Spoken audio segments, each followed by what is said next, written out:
राजा विक्रमादित्य सिंह और दैत्य दंबिकासुर की भाग 2 कहानी का मैं एपिसोड लेकर आ गए हैं आप लोग के बीच। कहानी का भाग 2। एक बुढ़िया माँ राजा विक्रमादित्य के महल में चल पड़ती है।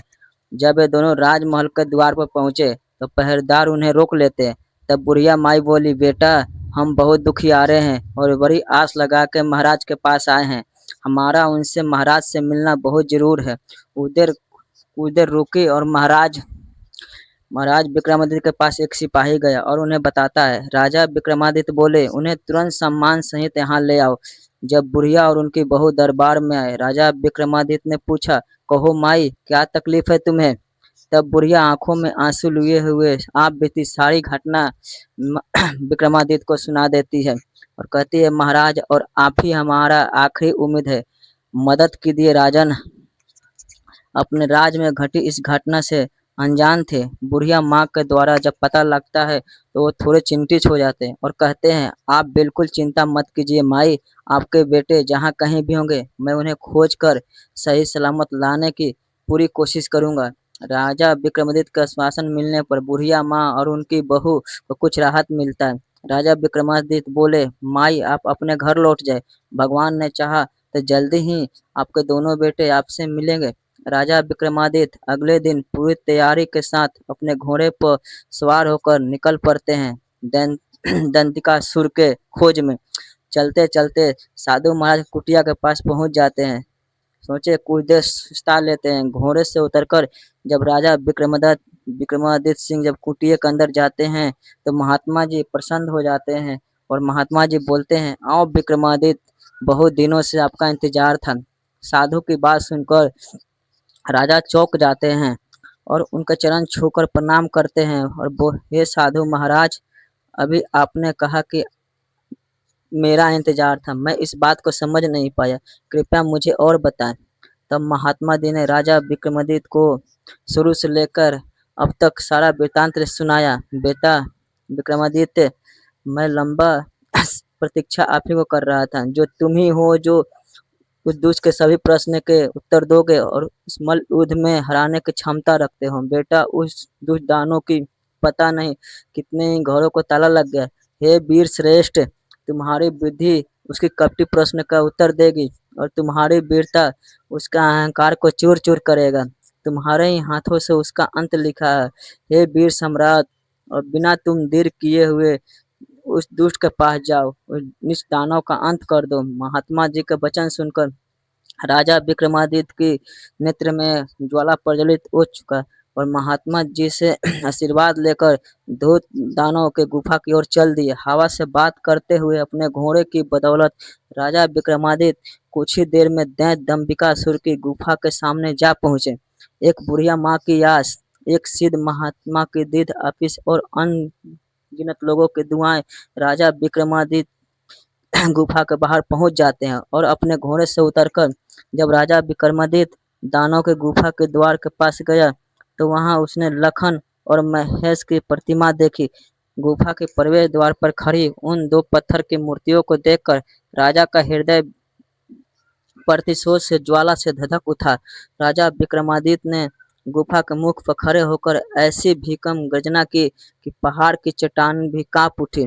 उठ कपटी राक्षस, तेरे अत्याचारों का हिसाब विक्रमादित्य आ गया है। जब राजा विक्रमादित्य की दर्द भरी ललकार सुना तो दंबिकासुर सकबका के आंखों में क्रोध और दहाड़ता हुआ गुफा से बाहर आता है और कहता है, आज कौन मूर्ख मेरे हाथों मरने आया है? आज कौन सा कीड़ा, कौन धरती का बोझ है जो दंबिकासुर को ललकार रहा है? दैत्य दंबिकासुर को देख क्रोधित राजा विक्रमादित्य बोला, ओ वो तू है जो महाकारी दानव, जो देवताओं को और दान के हार में छिपकर लोगों को पत्थर को बनाने के लिए छल कपट से अपने ऊपर आक्रमण करने के लिए उकसाता है। दुष्ट राक्षस, क्या मिला तुझे ऐसे करके?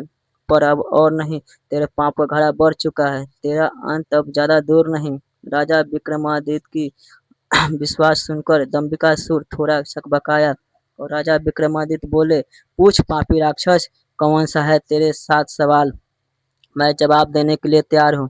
राजा विक्रमादित्य की बात सुन दैत्य दंबिकासुर बोला, ओ तब तू मेरे सवालों का जवाब देगा कीड़े।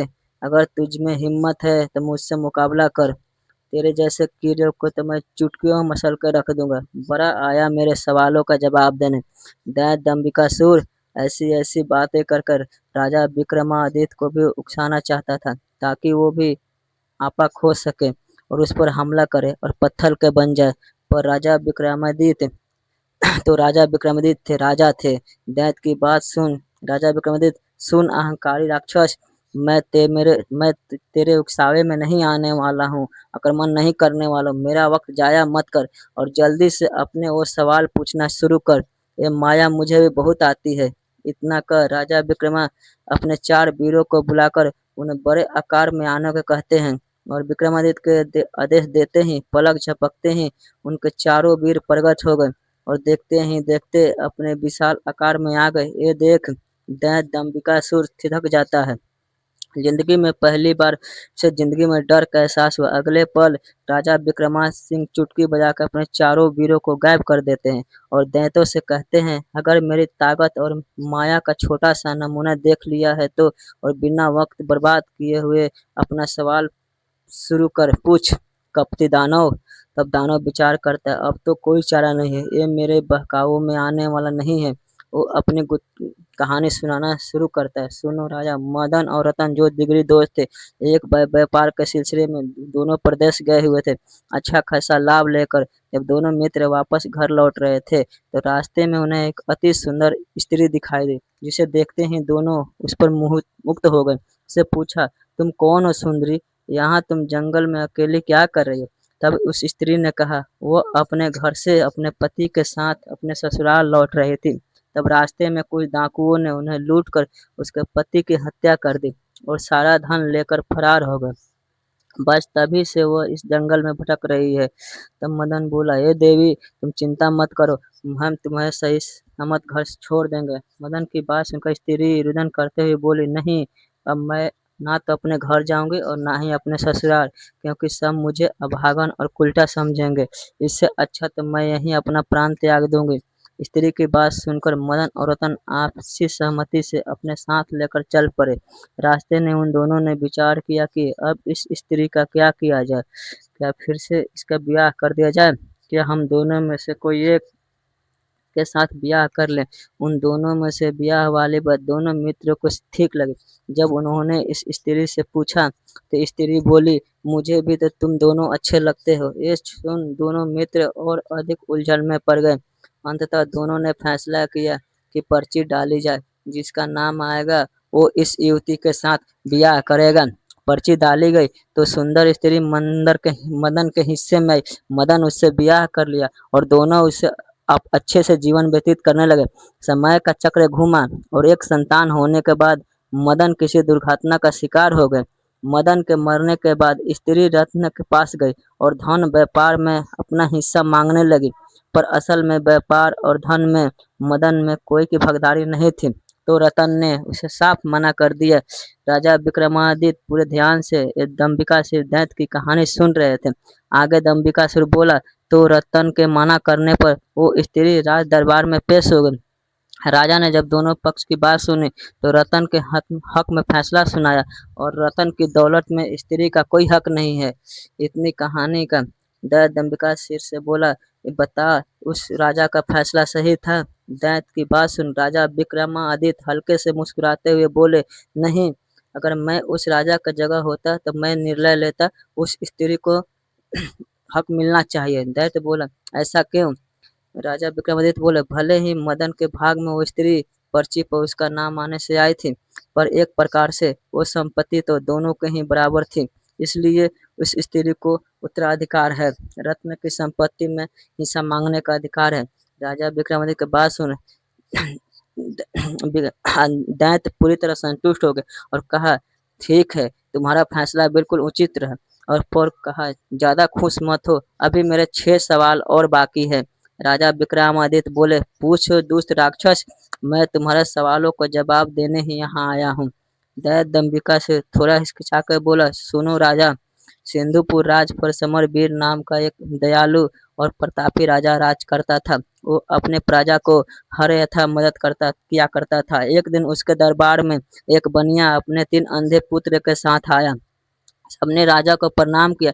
बनिया राजा से बोला, महाराज, मैं इस समय बहुत विपदा में हूँ, कृपया मुझे 1000 स्वर्ण मुद्रा कर्ज दे, मैं 6 माह बाद इसे वापस कर दूंगा। हे राजन, तब तक मैं इस स्वर्ण मुद्रा के बदले में अपने तीनों बेटों को गिरवी रखता हूँ। बनिया की बात सुन राजा बोला, आपके तीनों पुत्र तो अंधे हैं, भला ये मेरे किस काम के हैं? बनिया बोला, ऐसा ना कहे राजा, मेरे तीनों बेटे बहुत गुणी है। पहला लड़का घोड़ों के पहचान में अद्वितीय है, दूसरा लड़का आभूषणों का अद्भुत पारखी है, तीसरा लड़का शस्त्रों का पारखी है। बनिए की बात सुन राजा को बहुत अचरज हुआ। बोला, पर ये कैसे संभव है? बनिया बोला, महाराज, मेरे बेटे स्पर्श और गंध के आधार पर काज करते हैं। अगर ये इनकी एक भी बात गलत निकली तो आप इनकी गर्दनें उड़ा देना और मेरे आने पर भी मुझे भी दंड देना। बनिए की बात से राजा समर्पित हो जाता और उनसे बनिए की मांग के अनुसार उसे 1000 स्वर्ण मुद्रा दे दी। राजा ने उन तीनों लड़कों को खान पान कर रहने का उचित व्यवस्था कर दी। समय बीतने लगा। एक दिन एक घोड़ों का व्यापारी राजा के पास आया। उसने बड़ा सुंदर घोड़ा राजा को दिखाया। घोड़े की सुंदरता देखकर और उसकी कद काठी देखकर राजा को मन ललचा गया। वो उसे खरीदने के तैयार हो गए और घोड़े का व्यापारी बोला, महाराज, एकदम एक काबुली घोड़ा है, बड़ी मेहनत से आपके पास लाया हूँ, इसलिए इसके दाम थोड़े ऊंचे हैं। अंदाता घोड़े पर अशक्त राजा ऊंचे दामों पर भी खरीदने के लिए तैयार हो गए। पर फिर अचानक राजा को उस बनिया के अंधे लड़के को स्मरण आया। बनिया कह रहा था कि उसके घोड़ों का अद्वितीय पहचान है, क्यों न उसे परख लिया जाए। राजा ने तुरंत हुक्म दिया, जाओ बनिया के बड़े पुत्र को बुला कर लाओ। तुरंत उसको पेश किया गया। राजा बोले, इस घोड़ों को देखकर बताओ ये कैसा है? जो आज्ञा महाराज के। बनिया का पुत्र ततोलकर बनिया घोड़े को परखने लगा। एक अंधे को घोड़े परख देखकर सौदागर के साथ साथ मौजूद वहां हर कोई मंद मंद मुस्कुरा रहा था। भला अंधा घोड़े की क्या पहचान कर सकता है? लड़का घोड़े को सूंघने लगा तो सौदागर बोला, बस करो भाई, कहीं घोड़ा भी सूंघकर परखा जाता है क्या? पर बनिए का लड़का अपने काम में लगा रहा और घोड़े पर हाथ फेर फेर कर जगह जगह पर सूंघता रहा। फिर कुछ देर बाद वो अलग हटकर खड़ा हो गया। कैसा है ये घोड़ा? राजा ने जब पूछा, वो बोला, राजन, ये घोड़ा भूलकर भी ना खरीदे। राजा आश्चर्य से बोले, क्यों, क्या खराबी है इसमें? राजा की बात जवाब देते हुए लड़का बोला, महाराज, हाथ कंगन को आरसी क्या, किसी को भी घोड़े के ऊपर बैठाकर परख लो। राजा ने तुरंत एक सैनिक का आदेश दिया। आदेश पाते ही सैनिक घोड़े पर बैठा और उसे चलाने लगा। कुछ दूर तक से ठीक से चला, फिर घोड़े ने सैनिक को बुरी तरह पटक दिया और हिनहिनाने लगा। ये देख सौदागर आश्चर्यचकित रह गया और बोला, राजन, ये घोड़ा मेरे साथ ऐसा कभी नहीं करता। राजा कुछ कहता उससे पहले अंधा बोल उठा, तुम्हारे साथ क्या, हर ग्वाले का साथ है ऐसा नहीं करेगा। तुम ग्वाले हो, तुम गाय भैंस का रोजगार छोड़कर घोड़ों का व्यापार कर रहे हो। हैरान होता हुआ व्यापारी बोला, मैं ग्वाला हूँ, ये बात तुमको कैसे पता चला? अंधा बोला, ये घोड़ा तुम्हारे घर ही जन्मा है, इसके माँ बाप तुम्हारे पास ही थे, तूने इस घोड़े को भैंस का दूध पिलाया है, इसकी महक लेते ही मैं समझ गया था, इसलिए मैं महाराज को ये घोड़े खरीदने से मना किया। सौदागर चकित रह गया और बनिए का अंधा लड़का बिल्कुल सच कह रहा था। सौदागर ने हाथ जोड़कर राजा से क्षमा मांगी और चुपचाप अपने घोड़े को लेकर वहां से चला गया। सारा माजरा देख राजा उस बनिए के लड़के से बहुत प्रसन्न हुआ। उसने आदेश दिया, इसकी खुराक दोगुनी कर दी जाए और इसके रहने सहने का प्रबंध अच्छे से कर दिया जाए। अब बनियों को तीनों लड़के ठाट से रहने लगे। एक दिन एक जौहरी राज दरबार में आया। उसने अनेकों प्रकार के हीरो जवाहरात राजा को दिखाना शुरू कर दिया। जौहरी के दिखाए कुछ हीरो बहुत पसंद आया। राजा ने तुरंत अपने सैनिकों को आदेश दिया, बनिया को दूसरे लड़के को बुला कर लाओ। बनिया का दूसरा लड़का आया। राजा ने उसे अपने पसंद के हीरो को परखने के लिए कहा। वो लड़का ततोल कर परखने लगा।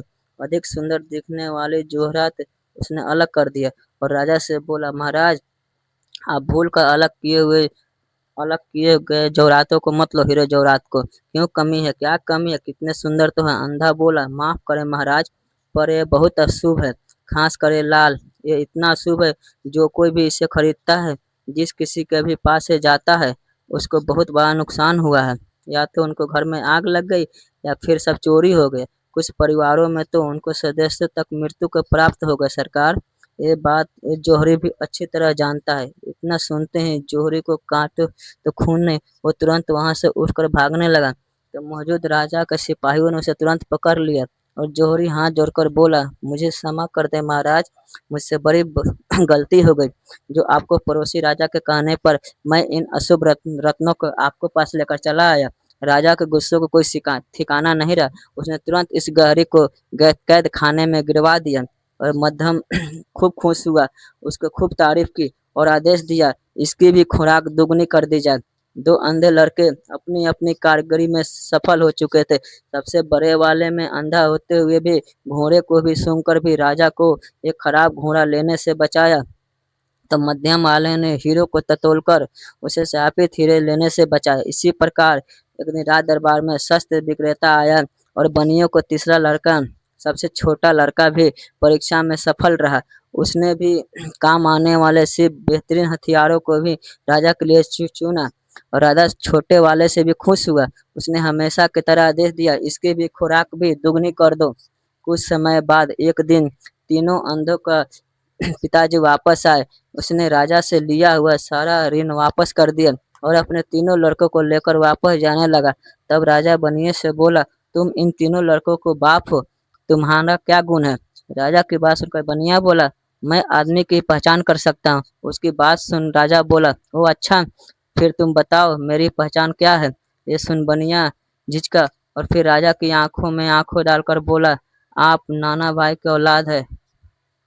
कहानी के बीच में आपको रोक को बता दें, उस समय समाज में जाति और पेशे के आधार पर ऊंच नीच का भेदभाव होता था।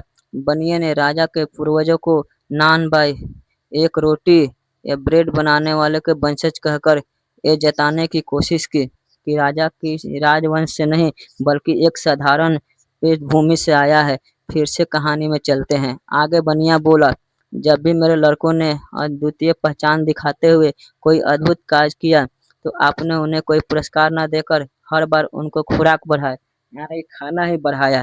इतना सुनते बनिया के तन बगन बदन में आग लग गई। क्रोध में अंधे राजा ने हुक्म देकर न सिर्फ बनिए को बल्कि उसके तीनों पुत्र को भी मौत के भी घात उतरवा दिया।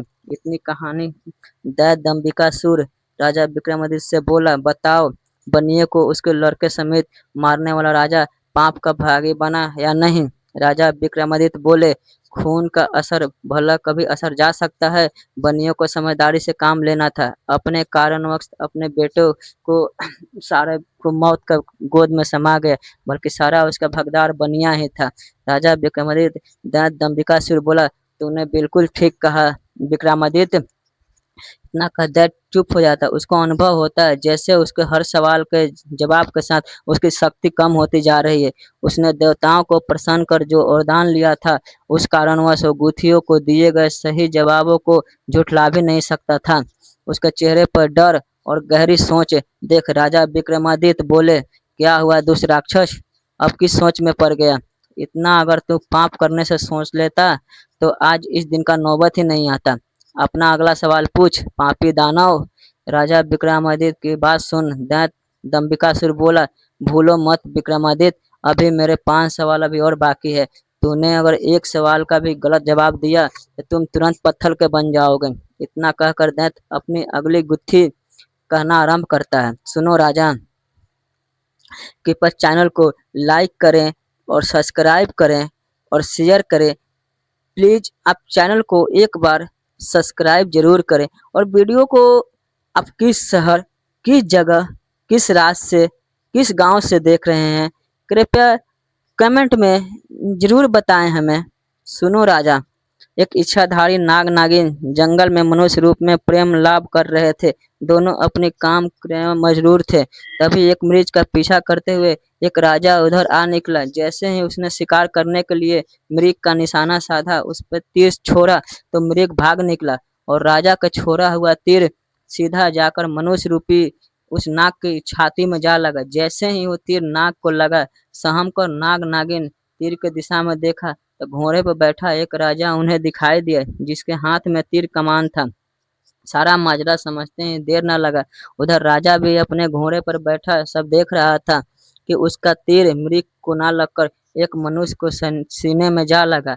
राजा एकदम सन सा बैठा रह गया। सोचा, इस घनघोर जंगल में ये आदमी और औरत कहाँ से आ गए। तीर लगने के कुछ देर बाद ही वो इच्छा नाग अपने गोद में दम तोड़ देता है। ये देखते ही नाग के वियोग में नागिन के मुख से दर्द भरी चीख निकली। पूरा जंगल उसकी चीख से थरा उठा। रोती बिलखती नारी को देख असमंजस और अपराध बोझ से घिरा राजा जब अपने घोड़े से उतर उनकी तरफ चलता है, तभी उसने देखा मृत्यु के प्रांत में इच्छाधार नाग अपने असली रूप में आ जाता है। ये देख राजा को पैर नीचे से जमीन खसक जाता है। उसे समझते देर न लगा कि ये तो इच्छाधार नाग नागिन का जोड़ा था। अपने मरे हुए नागपति को अपने गली में टांगे जोर जोर से रुदन करती हुई भयंकर गर्जना के साथ बोली, हे पापी मनुष्य, आज जिस प्रकार मैं अपने पति के वियोग में तड़प रही हूँ, एक दिन तेरी पत्नी भी तेरे वियोग में ऐसे ही तड़पेगी। ये सुनते ही राजा का चेहरा एकदम फीका पड़ गया और नागिन से बोला, हे नागिन, मुझे क्षमा कर दो, मैंने तुम्हें नहीं देखा, मुझसे बहुत बड़ी भूल हो गई। राजा की बात सुन दहकते अंगारों से आंख लिए मनुष्य रूपी रिक्शाधारी नागिन बोली, पापी मनुष्य, भूल न अपराध किया है तूने, हत्यारा है तू मेरे पति का, जिसके लिए मैं तुम्हें क्षमा नहीं मृत्यु दंड दूंगी। मैं अपने मरे हुए पति की कसम खाकर ये प्रण करता हूँ कि आज से ठीक 9 दिन बाद नाग पंचमी के दिन मैं तुम्हें दंस्त कर अपने पति का बदला पूरा करूंगी। नागिन के बात सुन उस जैसे राजा का हृदय फट गया। बेचारा विवश राजा अत्यंत भरे हृदय से राजमहल की तरफ चल पड़ता है।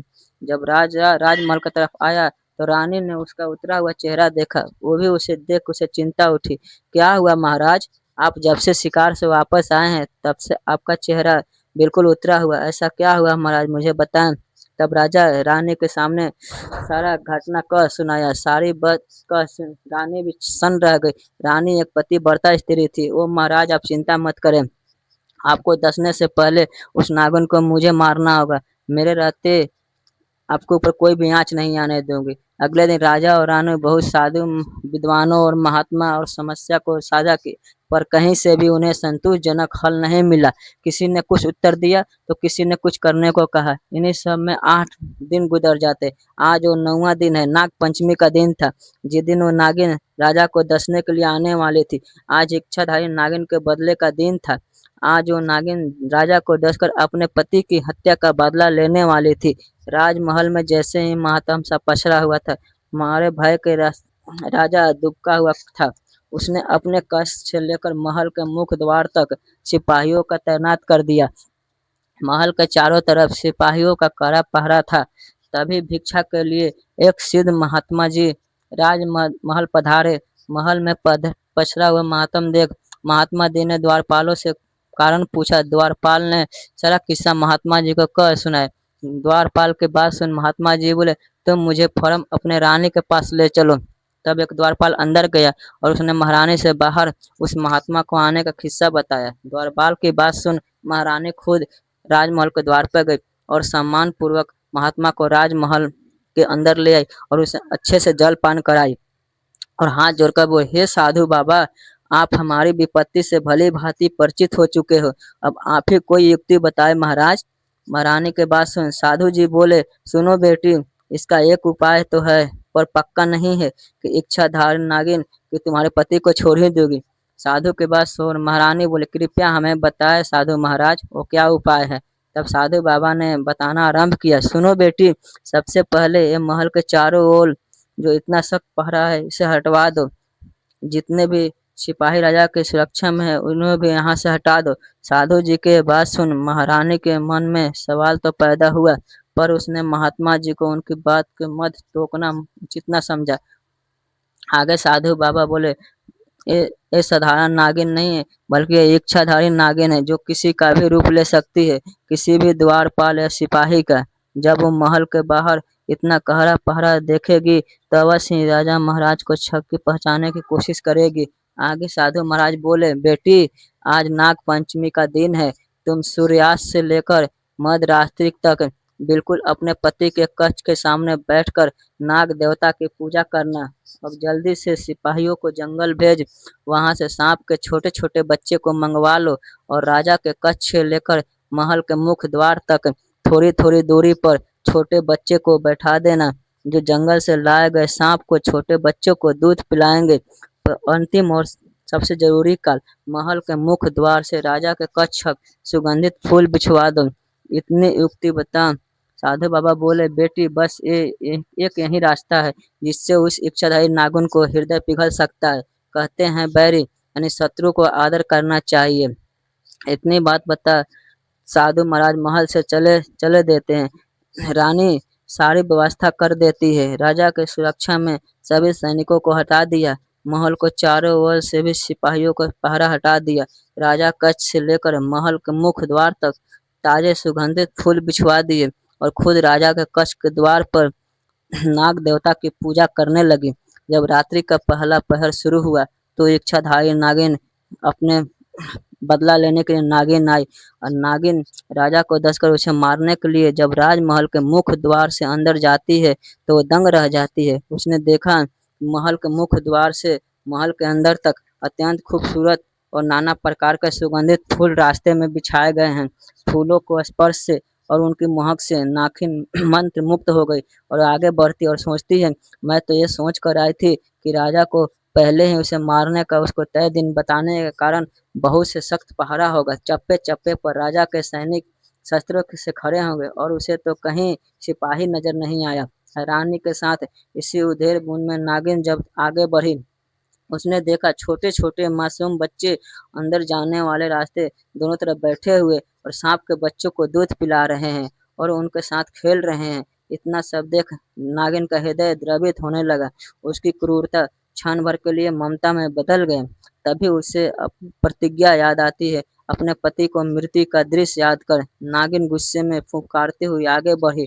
जब वो महल के बिल्कुल अंदर राजा के कक्ष के सामने पहुंची तो देखा महारानी हाथ जोड़कर नाग देवता को पूजा में लीन है। महारानी को जब जब एहसास हुआ तो हाथ जोड़कर नागिन के सामने खड़ी हो जाती है और आंखों में अश्रु लिए नागिन से कहती है, आओ नागिन देवी, आपका स्वागत है। उम्मीद है आपको यहाँ तक आने में किसी प्रकार की तकलीफ नहीं हुई होगी। हे नागिन देवी, मैं भली भांति परिचित हूँ कि आप यहाँ किस उद्देश्य से आई हैं। मेरे पति से अनजाने में ही सही पर हुआ तो बहुत बड़ा अपराध है, इसलिए मैं आपको उन्हें दसने से बिल्कुल नहीं रोकूंगी। पर मेरी आपसे एक गुजारिश है, मेरे पति को दस कर उन्हें प्राण हरे उससे पहले आप मुझे भी दस, क्योंकि मैं एक पतिव्रता नारी हूँ। मेरे जीते जी मेरे पति को कुछ भी हो जाए। इतनी कहानी का दैत्य दंबिकासुर राजा विक्रमादित्य से पूछते हैं, बताओ विक्रमादित्य, क्या वो नागिन राजा को दसकर अपना मरे हुए पति के खाए हुए कसम पूरी कर अपनी प्रतिज्ञा निभाएगी या नहीं। दोस्तों, ये कहानी में आगे बढ़ने से पहले और राजा विक्रमादित्य के जवाब सुनने से पहले ये सवाल आप सबके लिए भी है। दैत्य दंबिकासुर का जवाब देते हुए राजा विक्रमादित्य बोले, नहीं दुष्ट राक्षस, वो नागिन राजा को नहीं दसेगी, क्योंकि जब उसने महल में प्रवेश करते समय अपना सत्कार देखा और नन्हे बच्चे को छोटे सांपों को दूध पिलाते देखा तो उसका हृदय पहले ही पिघल चुका था। बाकी बचा खुचा गुच्छा भी रानी के पतिव्रता देख पिघल गया था। आखिर थी तो एक औरत ही, बदले की सीमा से बहुत आगे निकल गए। और रही बात मरे हुए पति की कमर से बदले की प्रतिज्ञा की तो नागिन ने पास ही जल रहे पूजा के हवन कुंड में खुद में झोंक कर अपने प्राण त्याग दी। अब ना वो जिंदा रहेगी और ना ही उसे प्रतिज्ञा पूरी करनी पड़ेगी। विक्रमादित्य का जवाब सुन दैत्य निराश होते हुए कहा, तुम बाकी में बहुत बुद्धिमान हो राजा विक्रमादित्य। अभी मेरी सवाल अभी और बाकी है। कहानी की तीसरा और अंतिम अध्याय हम बहुत जल्द लेकर आएंगे। चैनल को सब्सक्राइब करें और लाइक करें। मैं अगला अध्याय बहुत जल्द लेकर आएंगे। चैनल को सब्सक्राइब कर लें प्लीज।